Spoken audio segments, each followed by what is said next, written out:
తెలుసా? ఆక్టోపస్ కేవలం రంగు మార్చడమే కాదు, తన చర్మ టెక్స్చర్ కూడా మారుస్తుంది.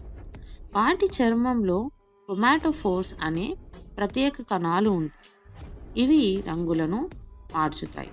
కానీ అంతేకాదు, పాపిల్లే అనే కణాలు చర్మాన్ని మృదువుగాను లేదా గరుకుగాను మారుస్తాయి. అంటే ఆక్టోపస్ ఒక క్షణంలో రాయిలా కనిపిస్తే మరో క్షణంలో ఇసుకలా మారిపోతుంది. ఇది వేటగాళ్ళ నుండి తప్పించుకోవడానికి ఉపయోగిస్తుంది.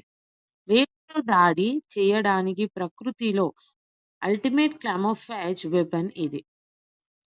రంగు మాత్రమే కాదు, టెక్స్చర్ కూడా మార్చే ఆక్టోపస్ ఆశ్చర్యంగా ఉంది కదా! మరిన్ని ప్రకృతి వింతలు తెలుసుకోవాలంటే మా ఛానల్‌ని తప్పకుండా ఫాలో అవ్వండి. Thank you.